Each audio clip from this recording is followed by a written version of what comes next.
Pejabat, ya, bukan memihak ke rakyat. Ya, coba lihat segini ngantri, kenapa mempersulit rakyat sendiri? Kenapa mempersulit rakyat sendiri? Mau program seperti apa? Mau program seperti apa maunya? Kami sudah melakukan adab. Kalau kagak, selesai tidak. Pak Menteri mau ngomong. Oke. Nah, teman-teman ya.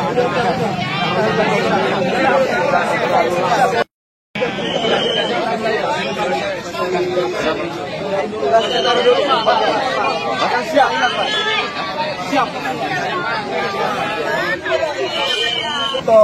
Sampai ke furniture, sampai konsumen berapa? Kami tidak membela siapa yang mengambil keuntungan. Kami butuh, dapur kami harus berbul. Kami jualan, harus jalan. Jangan dimiskinkan kami. Niat saya itu baik. Karena subsidi kita itu 87 triliun per tahun. Tujuannya untuk masyarakat. Bagian kita punya gas ini dipakai untuk oplosan. Betul. Industri. Betul. Ada lagi harganya dinaikkan 25.000 sampai 30.000. Betul, kami dengar. Nah, karena itu pemerintah berkewajiban untuk memastikan semua subsidi bisa tepat sasaran. Nah, karena itu kita lakukan penataan. Mulai hari ini, Bapak mau jualan nggak apa-apa, karena dari pengencer, sekarang kita aktifkan menjadi sub daripada pangkalan. Supaya lebih dekat dengan bapak-bapak, dengan harga tetap 19.000 atau maksimal 20.000. Supaya bisa negara kontrol, agar tidak ada lagi yang menyalahgunakan LPG subsidi. Saya pakai akal sehat, Pak ya. Saya pakai akal sehat. Kalau memang ada yang nakal, menimbun atau mengurangi isi gas, Bapak punya senjata, Bapak punya alat untuk bertindak. Bukan rakyat untuk dikorbankan. Itu yang pertama. Yang kedua, kalau kami disuruh jadi sub, persyaratannya apa? Nggak ada persyaratan. Saya udah baca. Salah satu KTP. KTP adalah privasi. Udah. Bapak. Bapak, saya pikir yang penting Bapak sekarang ambil dulu. Bapak antri. Yang penting penjelasan tujuan negara begitu ya Bapak ya. Kita pingin Bapak dapat dengan harga yang baik. Semua kita layani. Tidak ada kelangkaan. Oke? Ya. Saya sekarang lagi masak, Pak. Saya tinggal demi gas. Iya. Yang itu Bapak. Bukan masalah anti gasnya. Anak kami lapar, butuh makan, butuh kehidupan, Pak. Bapak ya. Logika berjalan dong, Pak. Iya. Udah ya. Yang penting itu Pak ya. Saya kami berjalan, Pak. Udah ya, Pak ya. Udah kita paham. Tenang. Oke, pemirsa. Kali ini kita akan melihat bagaimana analisa dari Adi Praitno terkait soal kelangkaan gas LPG dan bagaimana manuver Bahlil Lahadalia, Menteri SDM, yang memicu soal gas melon ini. Nah, untuk lebih jelasnya mari kita lihat dan simak sama videonya.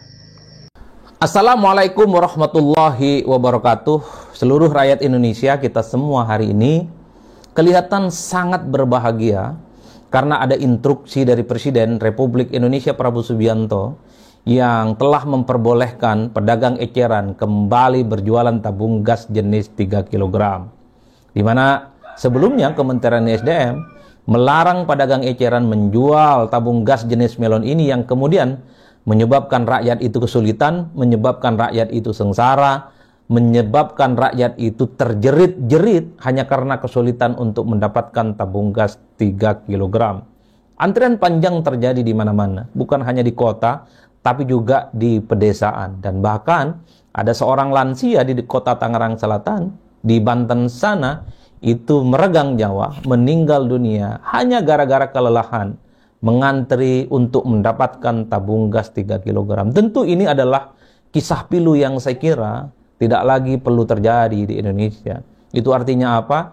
Kalau ada kebijakan-kebijakan yang tidak sesuai dengan pro rakyat, menyusahkan rakyat, ini jangan ujuk-ujuk kemudian disampaikan, jangan ujuk-ujuk kemudian direalisasikan tanpa ada sosialisasi yang cukup masif dan bisa membuat rakyat itu paham dengan kebijakan yang dibuat oleh pemerintah.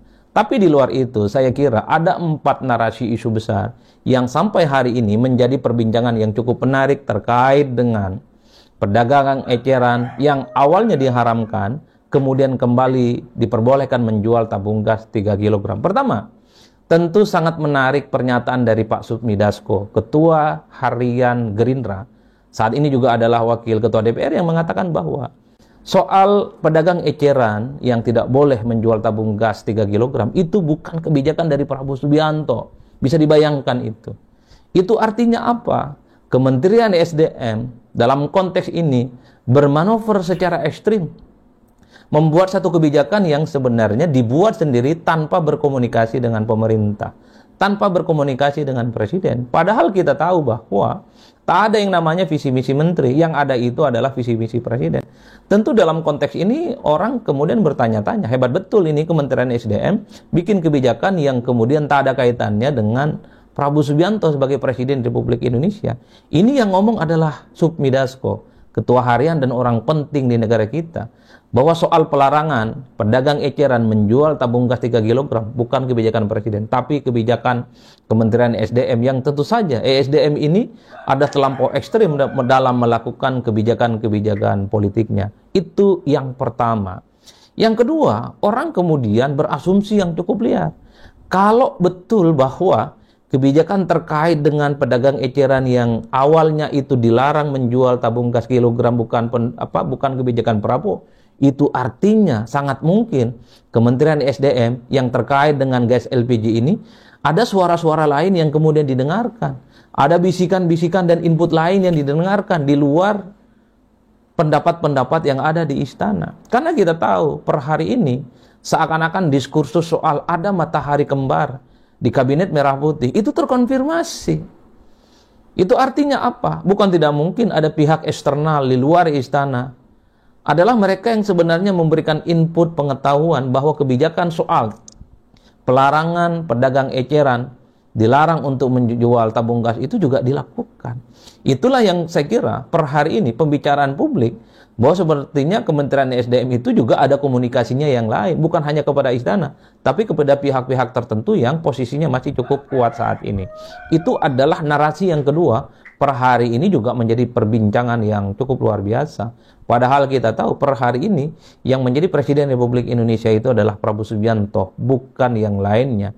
Itu artinya apa? Kementerian, siapapun menterinya, dalam setiap membuat keputusan politik, mestinya tegak lurus hanya kepada Prabowo, bukan kepada yang lainnya. Nah, yang ketiga, atau mungkin juga bahwa Kementerian SDM dalam hal ini adalah Pak Bahlil itu ditumbalkan secara politik. Karena apa? Supaya kemarahan publik itu tidak langsung menyasar jantung kekuasaan pemerintah, tidak langsung menyasar jantung istana. Oleh karena itu tidak mengherankan ketika ada statement yang mengatakan bahwa pelarangan pedagang eceran yang dilarang untuk menjual tabung gas 3 kg bukan kebijakan dari Prabowo. Itu artinya apa? Ini ada sosok menteri yang kemudian sangat layak untuk ditumbalkan secara politik. Ada menteri yang sangat layak dipersoalkan dan dipermasalahkan dalam konteks ini. Itu artinya apa? Ketika rakyat marah, ketika masyarakat kemudian membuli dan kemudian gelap mata terkait dengan kebijakan ini, yang dikritik bukan istana, yang dikritik bukan presiden, tapi yang dikritik dan disasar itu cukup hanya Kementerian SDM. Mungkin juga itu terjadi karena kita tahu ketika ada kebijakan pelarangan pedagang eceran menjual tabung gas 3 kg, kan pihak istana juga berbicara, mendukung 100% sebagai bentuk efisiensi, sebagai bentuk bagaimana subsidi terkait dengan tabung gas itu kan tetap tepat sasaran. Dan itu adalah sebagai upaya untuk melakukan efisiensi anggaran supaya tidak bocor kepada pihak-pihak yang selama ini misalnya dianggap tidak bertanggung jawab. Kan itu juga adalah bagian dari bagaimana argumen politik hari ini yang kemudian terus menjadi perbincangan publik. Bukan tidak mungkin Kementerian SDM memang dijadikan sebagai tumbal politik supaya kemarahannya itu tidak sampai ke istana. Tapi yang keempat yang menarik, mungkin ini adalah pertama kali dalam sejarah di mana seorang presiden terpilih itu membatalkan kebijakan menteri dalam tempo yang sesingkat-singkatnya. Bayangkan, kebijakan ini baru diumumkan 3 hari. Diumumkan tanggal 1, kemudian berlaku tanggal 2, tanggal 3, tanggal 4, kemudian ada instruksi dari Prabowo. supaya pedagang eceran itu kembali berdagang, kembali memperjualbelikan tabung gas 3 kg yang selama ini memang menjadi kebutuhan yang cukup dekat dengan rakyat. Jadi 4 diskursus politik ini yang sampai hari ini sepertinya terus menjadi perbincangan yang cukup luar biasa. Tapi ala kulli hal, apakah persoalan instruksi presiden ini misalnya adalah motifnya untuk mencari siapa yang salah secara politik, untuk kembali normal bagaimana roda perekonomian kita? Tapi yang paling penting adalah per hari ini seluruh rakyat Indonesia bisa bernafas lega karena mereka itu sudah kembali bisa mendapatkan tabung gas 3 kg dengan mudah. Mereka tak lagi antri, mereka tak lagi harus mencari pangkalan yang jaraknya cukup jauh.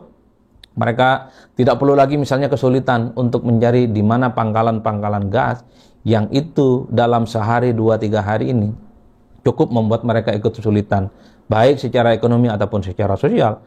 Karena begitu banyak berita-berita yang kita baca, pedagang gorengan, pedagang-pedagang asongan, pedagang kilingan, pedagang-pedagang keliling seperti bakso dan seterusnya, yang menggantungkan kehidupan ekonomi mereka dari tabung gas 3 kg, itu kan sangat terganggu akibat kebijakan Kementerian SDM yang melarang pedagang eceran menjual tabung gas 3 kg.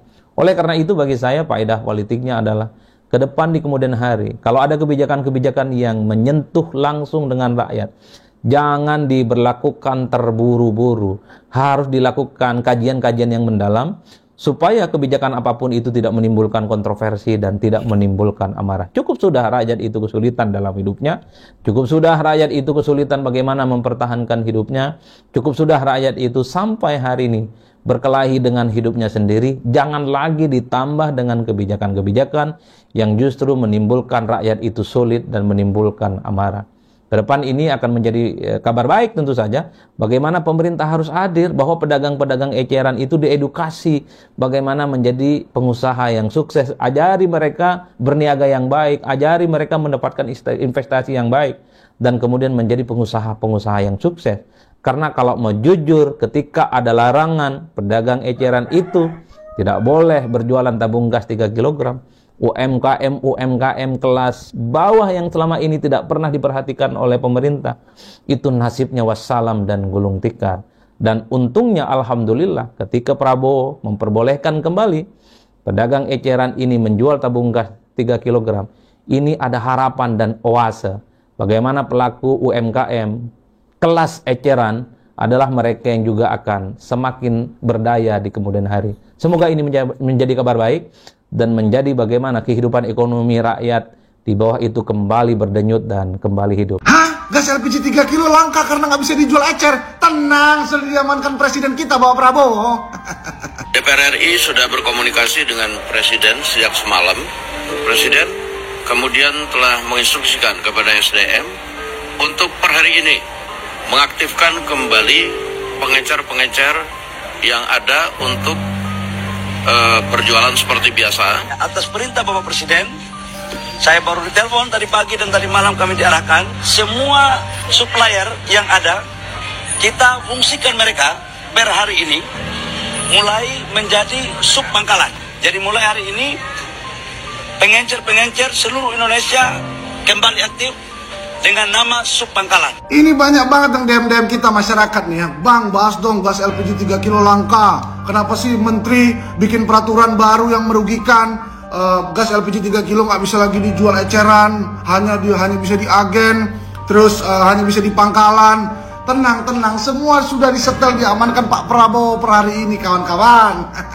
Memang Pak Prabowo presiden kita terbaik punya. Bayangkan per hari ini dia langsung telepon Menteri ESDM, ya, Menteri Bahlil, untuk ubah tuh aturan yang kemarin harusnya tertuju pada satu pangkalan. Kalau sekarang ada namanya sub pangkalan. Jadi masih boleh dijual eceran di warung-warung, masyarakat gampang dapetinnya. Tapi ingat ya, pengusaha, penjual warung, sama masyarakat juga mikir sikit. Itu gas LPG 3 kilo untuk subsidi adalah hak orang yang tidak mampu. Jangan orang mampu, orang-orang kaya beli gas LPG 3 kilo, malu dong. Itu bukan hak kalian, ya.